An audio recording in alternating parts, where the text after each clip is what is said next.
and welcome to another episode of Boundless Body Radio. I'm your host, Casey Ruff, and today we have another bonus episode for you to enjoy. This is an interview that I gave as the guest host of the Carnivore Cast recently on March 22nd, 2022. I reached out and asked my good friend and mentor and host of the Carnivore Cast Podcast, Scott Myslinski, if he would be willing to be a guest on his own show, allow me to be the guest host of the show, to be able to ask him about something that we get questions about all the time and something I know that he's been getting questions about a lot, which is his recent journey into gaining muscle and bodybuilding, specifically on a carnivore diet. Like I said, we get tons of questions on this, specifically around how is it possible to build a lot of muscle on a carnivore diet. We talked with Scott about all of his lifting protocols, what he does to strength train and how he breaks that up, how the different cycles of strength training work between like bulking and being able to cut up and reduce body fat. We talked a lot about something we get asked all the time, which is all about carbohydrate and muscle. Is it possible to gain muscle without eating a lot of carbohydrates? And is it possible to maximize muscle gain with or without carbohydrates? It is, again, something we get asked about all the time. So we talked about the timing of carbohydrates and the type. I really felt strongly about introducing this to his audience at the Carnivore Cast, but we did want to release that episode here as well. So sit back and relax, enjoy this special bonus episode of my appearance as a guest host on the Carnivore Cast Podcast.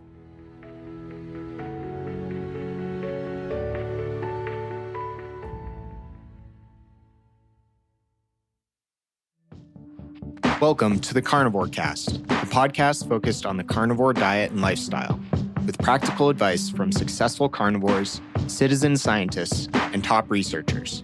I'm your host, Scott Myslinski, and I'm here to speak with experts and experienced carnivores to get answers to your biggest and meatiest questions while helping you live your best life as a carnivore. If you enjoy the show, please consider supporting the Carnivore Cast on Patreon. By becoming a patron, you'll help us reach more people and continue to create content on carnivore. There are also exclusive perks available, such as private Q&As, consultations with me, and more. Become a supporter at patreon.com/carnivorecast. Check the episode description for the link. Thank you, and I'll see you there. All right, welcome to a special episode of Boundless Body Radio and Carnivore Cast. Folks ask me all the time, ask Scott, this is Scott, about my personal journey with health and fitness. And I like to keep Carnivore Cast more about the guests. So Casey, a dear friend and host of Boundless Body Radio, kindly offered to interview me about my bodybuilding journey. And so hopefully this will be special, interesting for some of you. Some of you, this isn't your thing. Feel free to tune out. But yeah, I get a lot of questions. So hopefully this is a helpful resource and a good overview of my journey. Yeah. Take it away, Casey. Awesome, Scott. Thank you so much for letting me do this. I emailed you earlier this week and just asked like, hey, have you gone on a podcast and talked about it? And we certainly wanted to talk about it on Boundless Body as well. And we can release this episode there. But, our show is so general and we talk about so many things in health and fitness, including the carnivore diet. But I felt strongly that this message needed to be shared exactly with your audience. So I really appreciate the opportunity to hopefully ask some questions that they might also want to ask you, and hopefully they can benefit from the information. Yeah, absolutely. And before we get started, I just want to say, I absolutely love your show, Casey. I listen to it all the time. I think you've done a fantastic job. No one is pumping out as much content as you do. It's insane sometimes, but always great conversations, and you're a fantastic interviewer. Well, thank you very much. I credit a lot of that to a call that I had with you the summer of 2020 before we launched, and getting, tips and tricks from you when that was just a concept. You were very pivotal in helping us to get started. So I really appreciate that. And I appreciate the kind words. Have you ever been introduced on your own show? I don't believe so. All right. Well, this would be a Carnivore Cast first. I have written an introduction for you. Let's do it. Awesome. Scott Myslinski is the host of the fantastic podcast, The Carnivore Cast. The Carnivore Cast is a podcast focused on the carnivore diet and lifestyle, with practical advice from successful carnivores, citizen scientists, and top researchers, answering your burning questions and meatiest topics. I have always wanted to say that. That just felt so cool. It is one of my favorite podcasts, one that I never miss an episode of and have been listening to for years. I've even had the high honor of being a guest on his amazing show on November 24th of 2020. We have been lucky enough to host him on our primary podcast, Boundless Body Radio, twice, on episode numbers 5 and 42, and on our secondary podcast, the How to Make a podcast, on episode 2 of season 2. Personally, Scott has been a mentor, an incredible source of knowledge, and an amazing friend for the last several years. You will absolutely not find a more knowledgeable, more caring, and more open-minded human on the planet. I'm so grateful for Scott, his work, and his friendship. And it is an honor to get to ask him a few questions about his recent journeys and experiences with fitness and gaining muscle. There's your intro. Wow. That, I don't think I'll ever live up to that, but I still appreciate it. And it's nice to hear. Nice to hear on your own show. Well, awesome. And like I said, being an avid listener of the show, I would really appreciate, learning this from you, because we learn from all your guests and you're such a good host. And so it's really nice to be able to ask the questions, but I'll really look forward to sitting back and listening to this and contemplating your journey, because I think it's going to be really helpful for people. So before we dive into what you've been doing recently, I think we need to go back a little bit and explore your history with fitness, at least in brief. Can you tell us what that was? Yeah, absolutely. And I think, for me, an interesting thing we can maybe touch on, and I always like to ask other people, is kind of the why of why you do fitness. Some people do it for health. Some people do it for social, recreational enjoyment. Some people do it to compete. Some people do it just to look better naked, which are all great reasons, but it's certainly evolved for me. But yeah, going back, growing up, I was not a super active kid. I participated in some sports. But in general, I was kind of a chubby kid, and I avoided a lot of activity. I wasn't really good at any sports. And then in around 8th grade, when I was going through my angsty teenage years, wanting to drop out of school, start a rock band, I found rowing, because a few of my friends were on the rowing team, and they talked me into it. And it was, I thought it would be easy. I thought it was, hanging out in boats on the pond, as we called it in my hometown, which was kind of like a beach lake kind of deal. And I got hooked very quickly. It became an obsession of mine. I was very competitive. I rowed all year round, no off seasons. It's a year round sport. And I became a competitive lightweight rower, and I was recruited to university for it.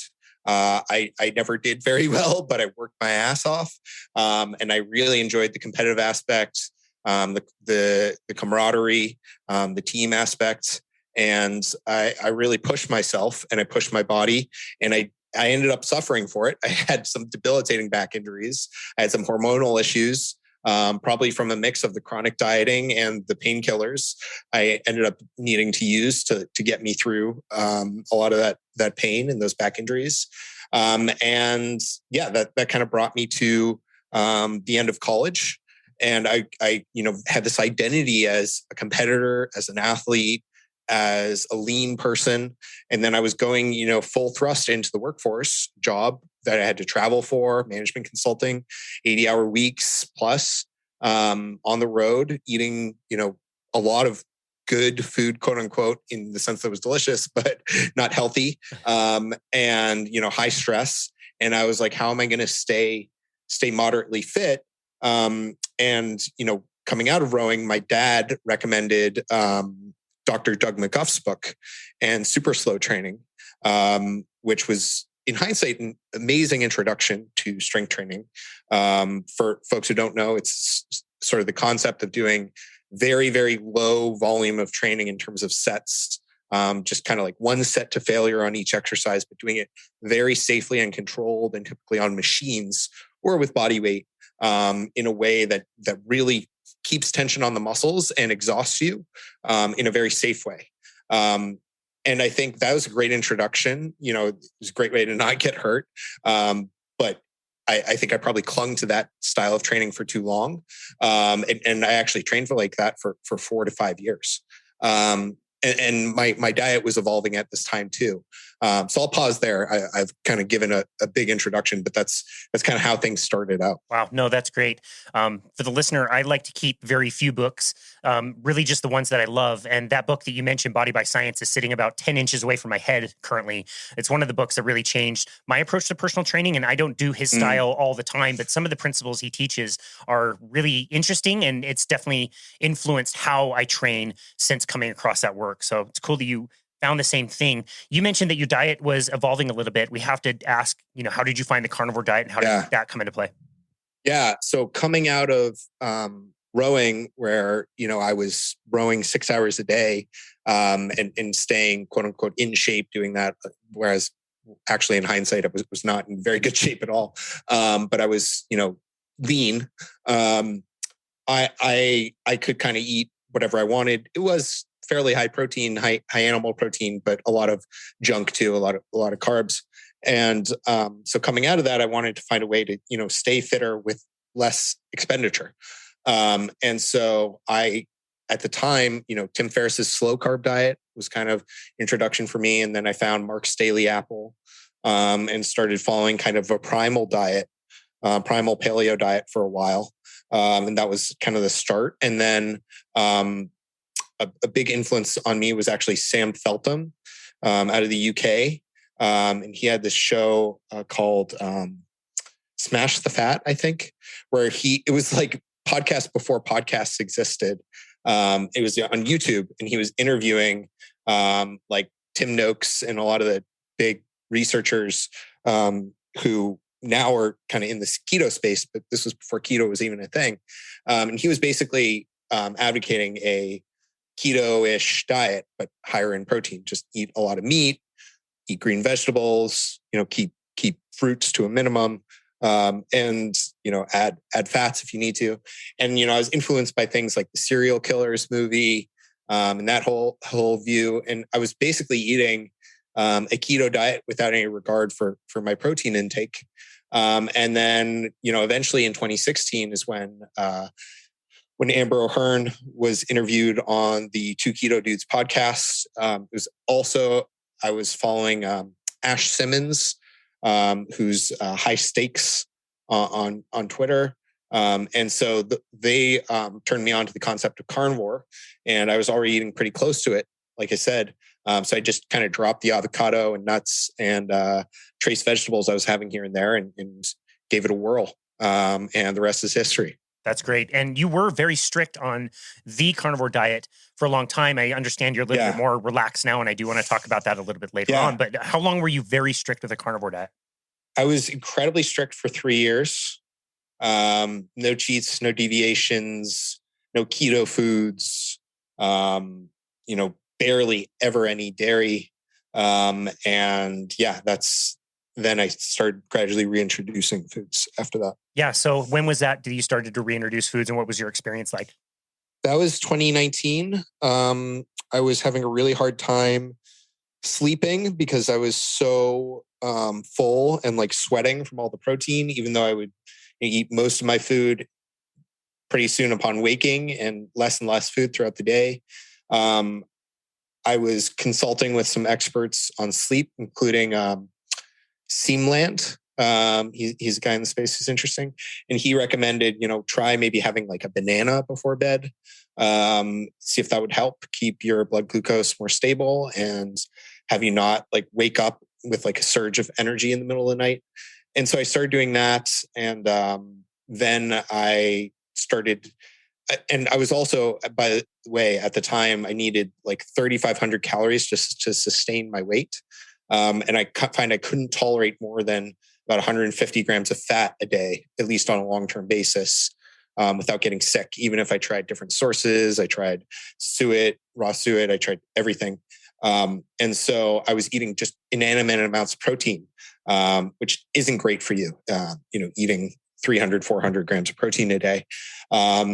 You run into a lot of issues, peeing all the time, sweating all the time.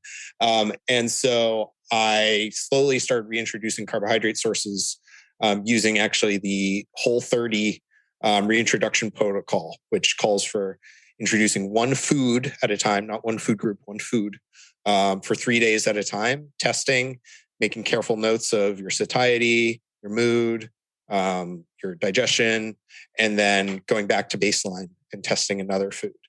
So I very gradually did that. I did bananas, I did honey, I did, I think white rice. Or no, I didn't even go to white rice at first. I did like another fruit, maybe like cucumber, yogurt, etc. And I eventually got to like white rice and some other carbohydrate sources. Yeah, sounds very close to a vertical diet.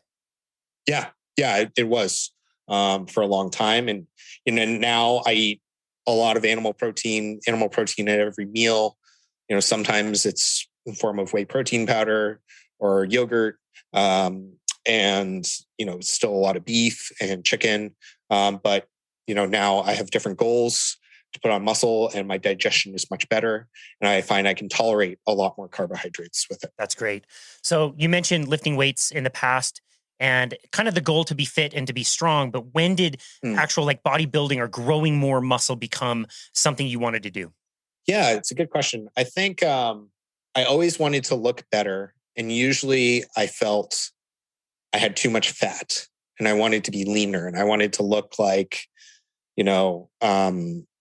at the time, some of the popular people in like social media and stuff were like Martin Birkin of Lean Gains, and people like that, just people with like a leaner kind of beach body, I'd say was kind of what I wanted to look like.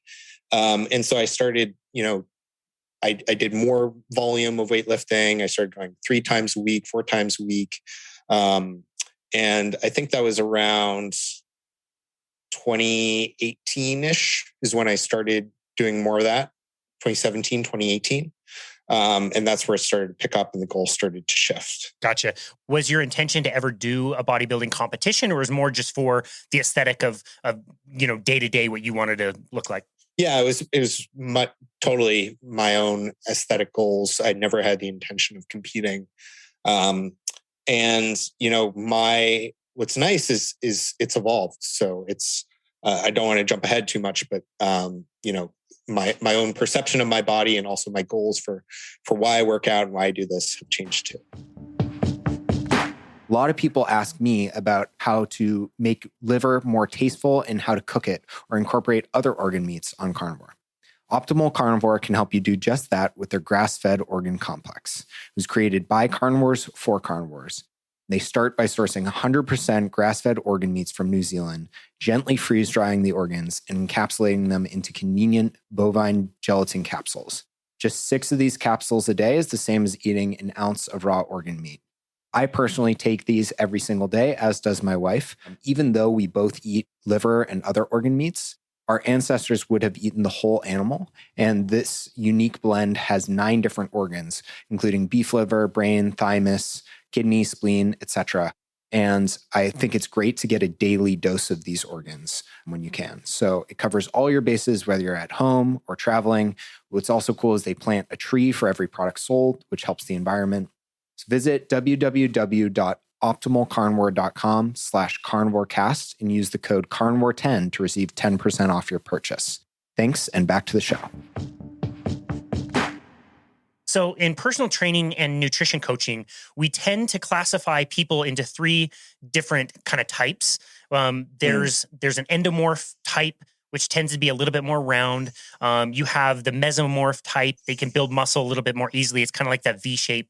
And we also have ectomorph, which an ectomorph tends to be very lean. They have other things that they generally will tend towards. And so these are where you'll find endurance athletes, rowing, I would definitely put in that category. These are high metabolic types. They're easier to maintain leanness.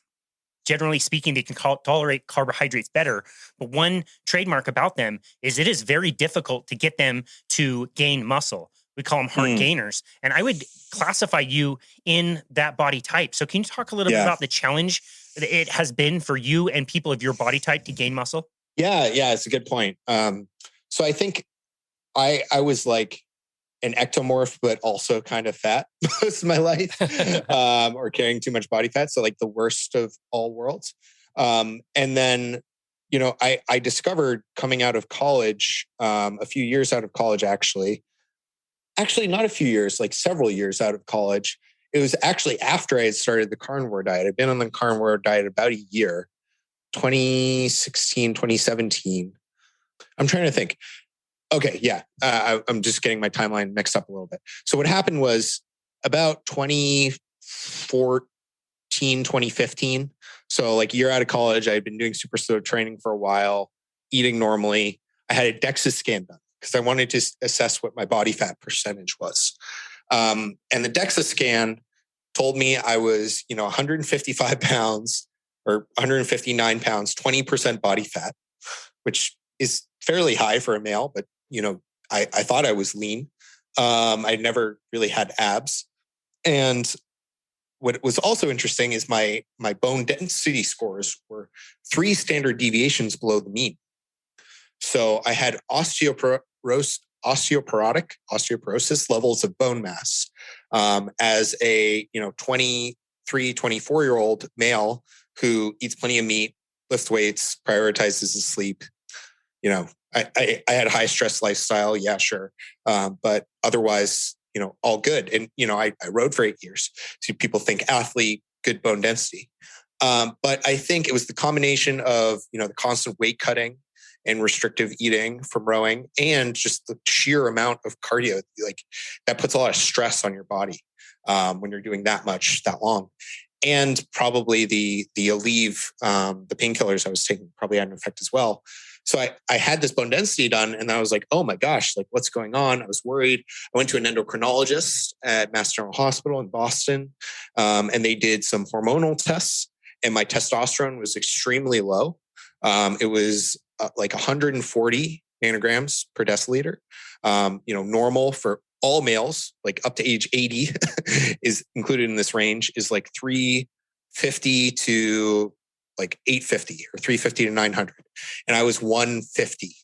And the endocrinologist kind of said like, yeah, we don't really know what's going on. Take some calcium. See you later. Nothing really came out of that. So then I found carnivore diet. I was on the carnivore diet for like a year. My body composition was improving. I was getting better, but still not seeing a lot of results. Like you said, like really hard to put on muscle. And so then I went and I started reading more and more about testosterone replacement therapy and hearing about it on podcasts.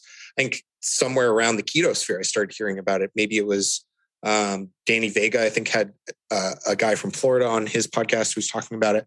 And so I discovered this whole world and I started reading books about it. And I discovered, a lot of the fear mongering around testosterone is actually unfounded and it can actually extend your life if you're symptomatic and hypogonadal like I was. That's what it's called. And so I was like, wow, this is really interesting. So then I started going back to the doctor and having my testosterone rechecked because you don't want to just do one test because it varies so much day to day. And if you have a bad night's sleep, it can crash down. So you really want to know like what your baseline levels are. And I started seeing endos again a couple of years later and consistently having my testosterone be 100 to 150 nanograms per deciliter. Wow. And I was like, wow, this is horrible. This is really low.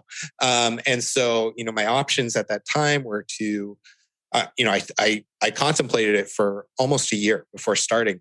I worked with several different doctors, got a lot of second opinions, and ultimately decided, because when you start testosterone replacement therapy, it's something you do for life because it shuts down your endogenous production. You can do what's called a PCT, post-cycle therapy, and try to restart your natural production, but it's never going to be the same. So really, it's something you have to be comfortable with doing for the rest of your life in managing. And, it's not all great upside. There are a lot of great benefits that come from it. But, for one, you have to inject yourself, usually multiple times a week. 2, it's expensive. 3, you have to get blood work every 3 to 6 months. You can have side effects if you go too high or too low.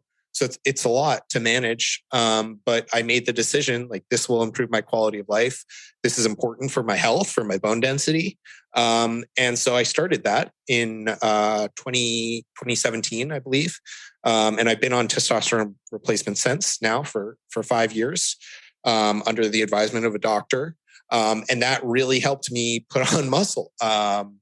Surprise, surprise. And so about 3 years later from the first bone density scan, I think it was January of 2018, I had another one done, same center, same machine.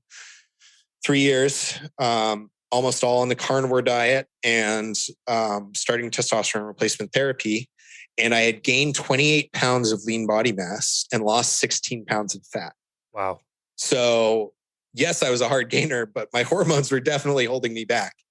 And so that was like, I felt really validated. My bone density scores were back in the normal range, which is incredible. So yeah, that was kind of a long-winded answer, but hopefully that answers your question about kind of being a hard gainer. Wow. No, that's fantastic. And I think it's something that a lot of people don't really appreciate with true resistance training. I mean, I'm holding a plastic pen in my hand, and if I hold it at the ends and kind of flex it back and forth, it still retains the shape of a pen, but there's some bending, there's some flexion there. And I think that's so important. If you think of like the femur in a leg press or something, when that's under load, those bones are under a lot of stress and they have to get stronger. That's part of the signal that, the body will send to you when you're under load that is very challenging, is you need to increase your strength. You need to increase the muscle and muscle fibers. You need to increase the connective tissue and make that stronger. And bone density has to improve as well. So many benefits come from that type of strength training. I'm curious to know, how did your training protocols evolve over time? Yeah. So I went from the super slow high intensity training, and then I discovered somebody I'd followed for a while through the high intensity space named Abel Shabai. I'm definitely mispronouncing his last name, but it's Csabai. I believe he lives in Hungary or Bulgaria, and he has a fantastic YouTube channel where he interviews a lot of researchers and experts. And he had some people from the high intensity training community, like Dr. James Steele and Doug McGuff, on his podcast. He was talking about his training evolution, and he put out this program along with Borge Fagerli, who was also interviewed on Lawrence Neal's podcast, the High Intensity Corporate Warrior podcast that we both listen to. And there, they put out a program that was kind of in the middle of, typical bodybuilding and high intensity training. It was 3 days a week. It was still full body. And it was a little bit more volume, but still very short workouts, 30 to 40 minutes. So I did that for like 6 months and had fantastic results, like phenomenal gains, up from what I was doing previously. So I think that's why I think the super slow was just a little bit too little for me. And then, from there, I hired a coach for the first time, an online coach. And, he had me training 4 days a week, tried to get me to do 5, but I said it was too much. And so I was doing that for a while, up until my wedding in 2019. And then we parted ways. I think I worked with him for like 9 months. And then I worked with another coach who I've had on my podcast, long time carnivore, Zach Moore. He's awesome. He's fantastic. He used to do a lot of the programming for the Keto Gains boot camps Facebook group. And he's very, very well certified with precision nutrition and has worked with a lot of top athletes. Is a very accomplished personal trainer, very knowledgeable. So I worked with him for a while. And with him, I started doing 4 days a week. And then lockdowns kind of happened in the pandemic. And I started doing 5 because I was just at home using, my dumbbells and resistance bands. I was like, I think I could squeeze in another day here. And then I kind of, went through phases of like, taking some months where I was just managing my own training and kind of cruising. And then, what's funny is Zach was always encouraging me to eat more food. And I was so resistant to it. I was like, no, I don't want to get fat. And it's funny, I hadn't like shaved any of my body hair on my chest. I was a very, very hairy guy. And so I didn't actually know how lean I was. And then I went and got like another DEXA scan, and it told me I was like, 6 or 7% body fat, which is probably inaccurate. I don't think I was that lean, but, I was like, okay, I need to actually like eat up, to your point of like, hard gainer. I was always like, no, do I really need to add calories? And so finally, I started eating more and more. And then I started working with another coach who had me training 5 days and eventually 6 a week. And he really helped me progress the nutrition and push my food, where I was going from 3,000 to, now I'm eating 5,000 calories a day.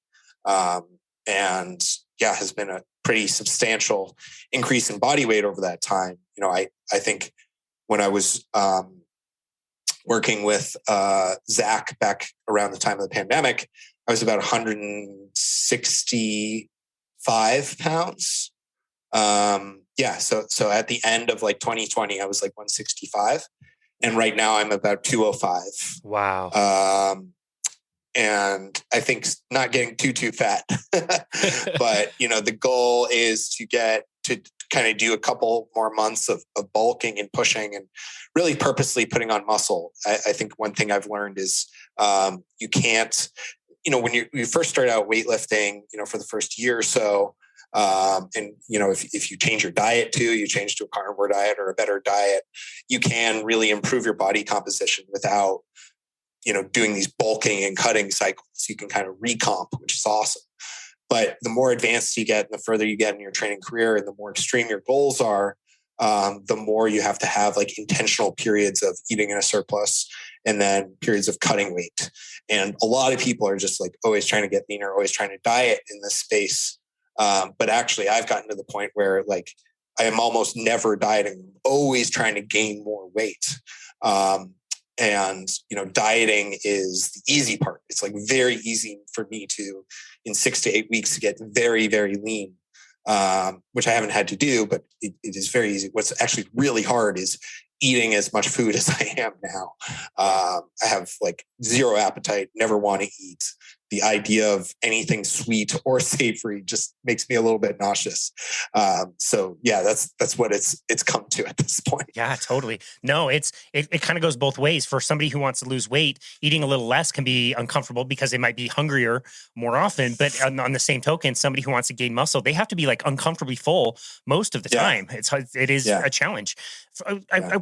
You mentioned something I think is very important. I think is really misunderstood. Most people, when they think of high intensity training, they already know it's going to be jumping around, throwing things, slamming things. They're thinking of high intensity interval training without, considering high intensity training. So can you describe what you mean when you say high intensity training, what that looks like for you in the gym?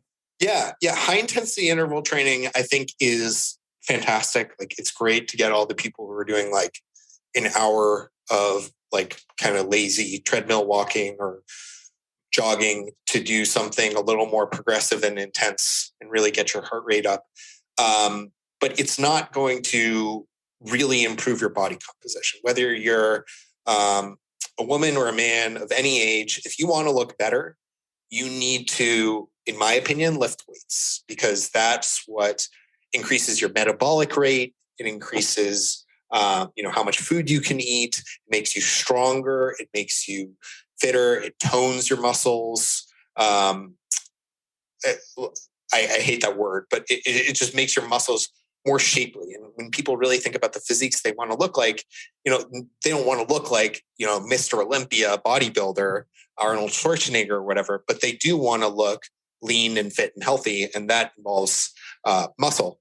And so high intensity training is lifting weights with a very high intensity, taking your sets all the way to muscular failure where you can't even budge the weight anymore. Think about doing a push-up and you just do push-ups until you're pushing as hard as you can off the ground, but you can't even move. You can't even complete the push-up. You just kind of fail. That's called muscular failure. So high intensity training is doing that with weights, whereas high intensity interval training is typically where you have intervals of sprinting or working very hard and then resting. Yeah, thank you so much for that explanation. When I go into the weight room, you really get to this point of like quivering. You can't move this weight any further. And that's really necessary. You really need to send that signal to the body, because if you're living inside of what your capacity is, your body just knows that it already possesses the strength that it needs, and it doesn't need to get stronger, which can be quite expensive. You're describing lots of calories and lots of, lifting all the time. To be able to do that, the body needs a really good reason to do that, and pushing it to that failure is so critical. So thank you so much for clarifying that. Okay, so I'm trying to phrase this question the best way that I can. Are carbohydrates necessary to build muscle, or are they necessary to build a maximal amount of muscle? Yeah, great question. They're not necessary to build muscle. Absolutely not. I think Dr. Stuart Phillips, who's really one of the experts in this field, and Dr. Jose Antonio and Sean Baker has shared a lot of this research, have shown that you do not need carbohydrates to build muscle. You need training stimulus to build muscle, and you need adequate protein. That's really the ingredients for muscle building. Carbohydrates, if you want to build as much muscle as you possibly can, I would say carbohydrates are probably necessary. And they make muscle gaining easier.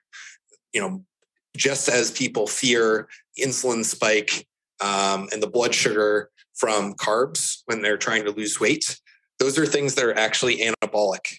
And anabolic means amassing tissue.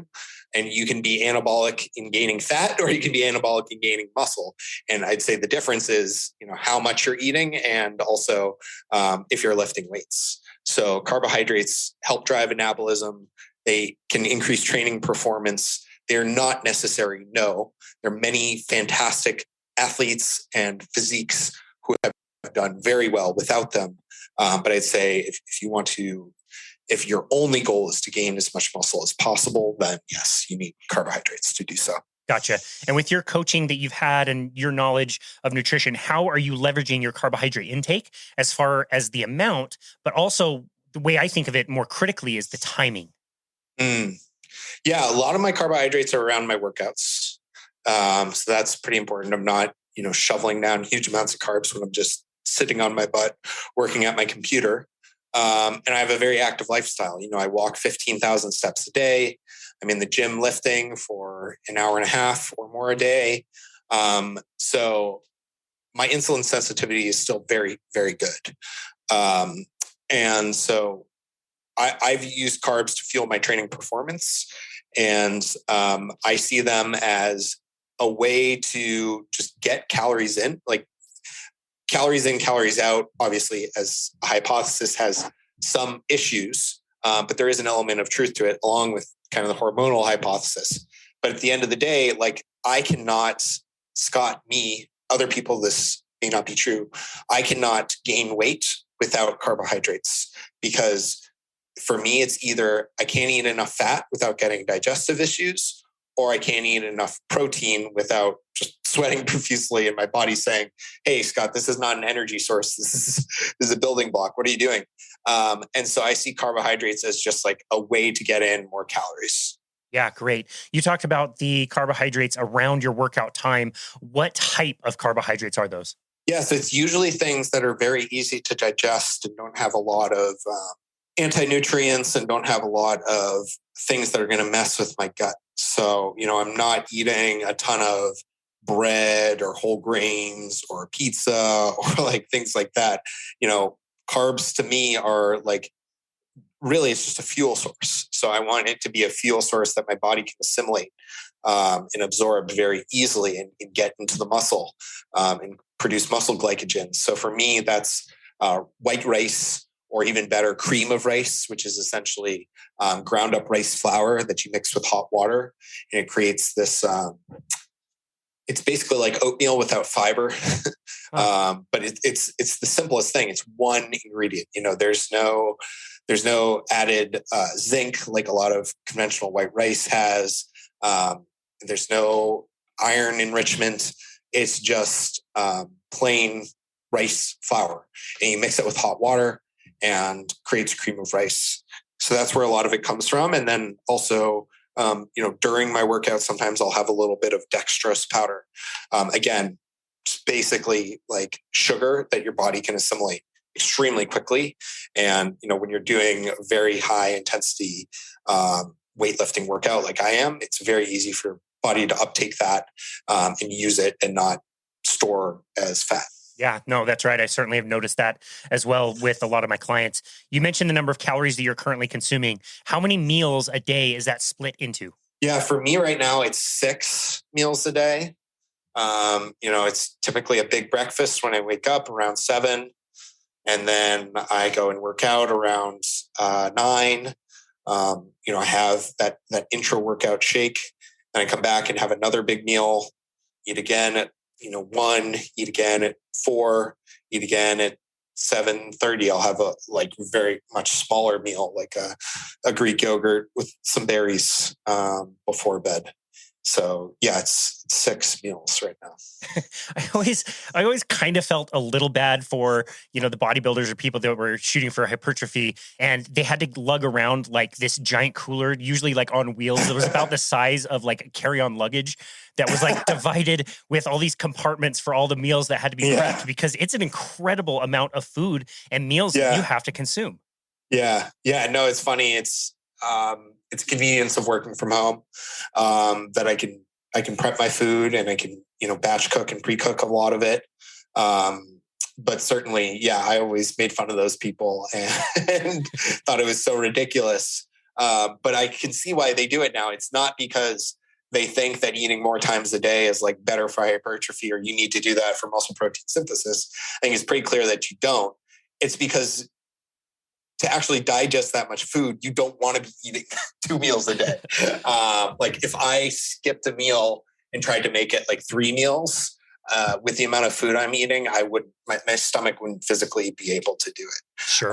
So that's part of why the frequent meals exist. Sure. Yeah. Most of the nutrition clients that I work with are what I would consider level 1, meaning we're dealing with very simple lifestyle strategies. They're not going to be perfect. They might have a different mood on Tuesday than they do on Friday. And, maybe they eat a pizza on Friday and they have to, kind of work it off. But they can be more flexible, where a level 2 or a level 3 client, it's like, they don't get a choice.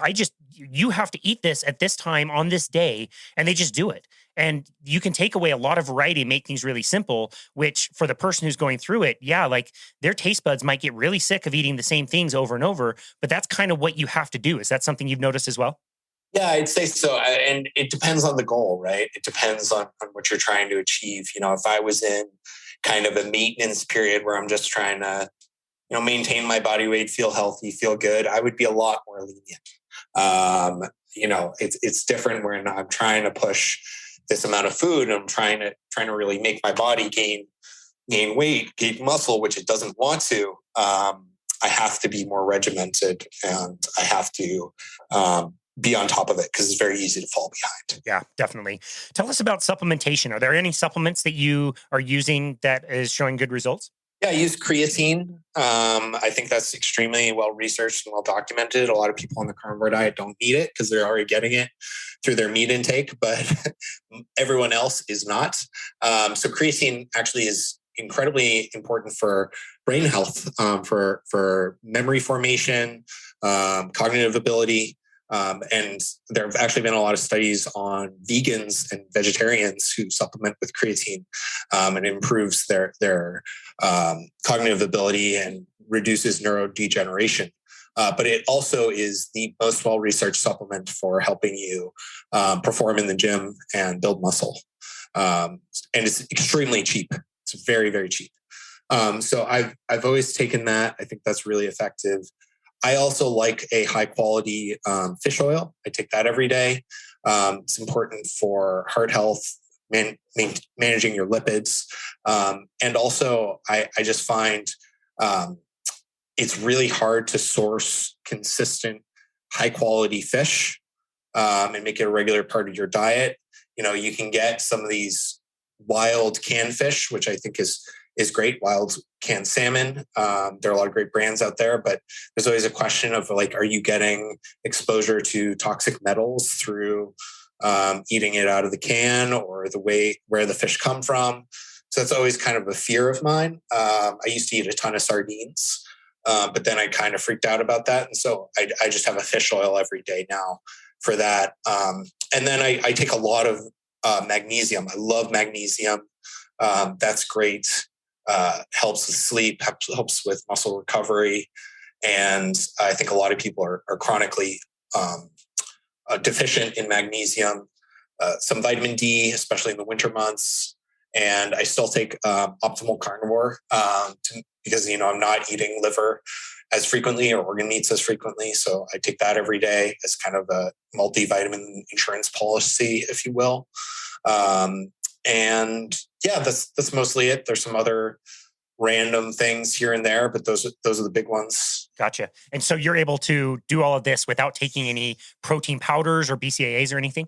Yeah. I do use protein powder. Sorry, I consider that a little more of a food than a supplement. Sure. But yeah, I have that in some of my meals. Rather than, a beef or a chicken, sometimes I'll just have a whey protein powder as part of that meal if I want to digest it more quickly, like right after a workout. But that's usually like one meal a day. It's not, I don't have ones with like a lot of fillers. I have like very, very plain protein powders. And yeah, that's about it. That's great. So when I'm talking to somebody about gaining muscle, I'm kind of going through like 3 phases that kind of need to be repeated over time. And the first is you need to go to the gym. You need to train with that intensity that we talked about before that tells your body that it needs to increase strength and muscle size. That's step 1. Yeah. Step 2 is now you need to provide your body with the building blocks so that it can build itself back up. So now we're talking about the protein, and you're getting plenty of animal protein and supplementing that on the side, which is great. The third part is something you just mentioned, which is the recovery and the sleep. And a lot of people don't realize, like when they walk out of a gym, they're walking out of the gym in a way lower state of health than they walked into the gym. You're going in and tearing down your body, but then the body needs time to build itself back up. So talk about the importance of sleep and recovery. Yeah, I'm glad you brought that up.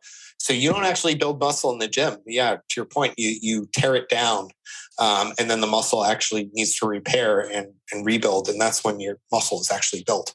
It's such an excellent point. So I sleep 8.5 hours a night, very regular sleep and wake times. I manage my sleep hygiene, cool, dark room. I have blue light blockers I put on at night. And I take my sleep very seriously. And that has evolved. And I've found ways to enhance that and improve that. Partly the magnesium I take, magnesium threonate, has really, really helped my sleep. And yeah, just having a good wind down routine, taking a hot shower before bed, all these things really contribute. I also meditate regularly. Found that really helpful. I just try to keep a relatively low stress life. Get out in nature, spend a lot of time walking the dog, playing with the dog, being with my wife, talking to her. Physical contact is super important. And, surrounding myself with friends and family. And the other thing I'd say is, a lot of people, I don't know if you found this, Casey, but a lot of people go to the gym and they're like trying to hype themselves up. They take their pre-workout, they take their caffeine, they're drinking a bunch of coffee. They have like their music blaring as loud as possible. They're like pumping themselves up for their sets. I used to be that way, and sometimes I still am. But I don't take stimulants. I don't take any caffeine. My body really can't tolerate it. And my sleep has improved a lot since getting rid of it. But also in the gym, I'm very much like, as soon as I finish a set, I try to like return to homeostasis, cool myself down, manage my breathing. I use breathing techniques in and out of the gym. And I really try to get my body back into a parasympathetic state, like relax, cool down, get the cortisol down. So I think that's really important as well. Yeah, that's great. What a great explanation. I think it is important to keep yourself in that lower, cortisol state more often so that the body can be in that repair process. I see people get such better results when they approach it that way. This is something that, takes a long time. And I get a little worried when people have a specific goal, or especially with bodybuilding, like a specific event, if they're not, too unfocused on the day-to-day and the journey, and they get way too focused on the actual event itself. And I think those people end up kind of disappointed when the event comes and goes. They were just, slogging through all these workouts that they didn't even, really be mindful of or enjoy at all. They just thought that was the drudgery to get to the goal, and the goal comes and goes and is gone. So talk to us about how it has been for you to remain patient through this process and how to really enjoy the process. Yeah, I love this question. So like I said, my goals have kind of shifted. For a while, it was like, I'll be frank, like my goal was to not hate myself, hate what I see in the mirror, which is sad, but I think is like a reality for a lot of people. And, now I've come to a place, which is really awesome, where I'm actually like very content with what I see in the mirror and how I look. And so, I used to say I will be happy when I get to this, body weight, this body fat, this, but I was happy before I got there, and I'm happy now. And what I love about the gym is not the goal. There's so many aspects of my life, at least, where the feedback from effort to results is very murky. So, the gym or like fitness is definitely not typically a place for instant gratification. You do something, you have to work for a while to see a change, see a result. But if you work and you do it intelligently, you do get the result. It's like, usually that works out. At work, especially in corporate environments, it's a little bit different if you're an entrepreneur. You could work really hard at some things, some projects, it doesn't really pan out, doesn't become that important. There's politics. A lot of things kind of get in the way. And, it can be the same with, friends or, social life. Like, and I come from rowing where it was very direct. Like, you work, you see the effort, you see your number on the ergometer, you see your score improving. And I got really addicted to that, drive for betterment, and personal improvement. And, I think that's what I love about the gym now. I love going and seeing, me improve, get stronger week to week, and not always week to week, sometimes month to month. And I see myself get through a really hard workout. I'm proud of that. I see some of the changes in the mirror. And that's where I take a lot of pride, is in the process and my level of commitment and my discipline. And then having that place where I can apply myself and it gives back to me. What kind of elevator speech would you give to one of your listeners who's following a low carbohydrate or carnivore type diet, but they also want to gain muscle? What is something that you could summarize from this conversation that you would want to tell one of your listeners? Yeah, I would say hire a coach, hire a good coach. That's the first thing I would do. There are probably, maybe you're doing everything right, but there are probably things you're doing in the gym, things you're doing with your sleep, things you're doing with your nutrition, even without adding carbohydrates, that you could improve, that would improve your results. And, you can do a lot of this research on your own, but you can also spend hours and hours doing this, or you can hire someone for a month or two and have them help you. And there are a lot of bad coaches out there, so you have to be careful. But if you hire a good coach, it'll help you a lot. And then the other thing I would say is, like, kind of the point of your last question, kind of fall in love with the process. And people say it about weight loss all the time, like, find the non-scale victories. I would say the same about building muscle. Find the, non-mirror, however you're measuring your muscle building, find the other victories, in the gym, with how much weight you're lifting, with how you're improving your form, whatever it is. And try to focus on that a little bit more as well. I love that. What a great answer, Scott. As on behalf of all of your listeners, as one of your avid fans and avid listeners, I really appreciate the time you took to teach all of us about you and your process and the things you've learned along the way. I think this will really help a lot of people. So thank you so much for your time, and thank you for allowing me to take over your show for a little while and ask a few questions. Yeah, thanks, Casey. Thanks for the idea. Happy to share. I wouldn't normally like to talk about myself for this long, and some people will find this boring, but I do get a lot of questions on it. So hopefully this will be something I can point people to. And, if anyone has questions about any of this, please message me at any time. I'm always happy to help. Always love hearing from people. If you enjoy the show, please consider supporting the Carnivore Cast on Patreon. By becoming a patron, you'll help us reach more people and continue to create content on carnivore. There are also exclusive perks available, such as private Q&As, consultations with me, and more. Become a supporter at patreon.com/carnivorecast. Check the episode description for the link. Thank you, and I'll see you there. Thank you for listening to this episode of the Carnivore Cast.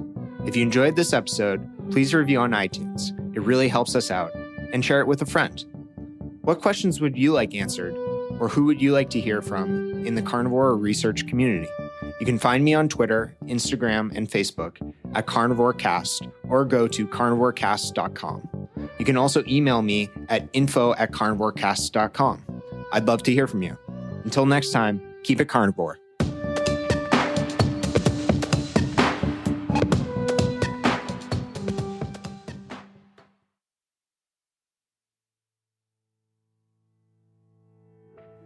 So thank you again so very much for tuning into this bonus episode of my recent guest hosting appearance on the Carnivore Cast Podcast, where I interviewed Scott Myslinski about his journey into gaining muscle. If you have been following along with our podcast, chances are you are very familiar with the Carnivore Cast Podcast. Scott has been doing podcasting for a very, very long time. He does such an amazing job. If you're not familiar with his show, please go over to Apple, make sure you subscribe, and leave him a rating and review. It's such a great show, and he deserves a lot of credit for growing that from the ground up when there wasn't a lot of available resources about the carnivore diet when he got started. And if you don't mind, please take the time to leave us a rating and review as well. We love bringing you these episodes, and we just get so excited when we see your reviews and send us messages and tell us how things are going. So thanks again, and thank you for listening to this episode of Boundless Body Radio.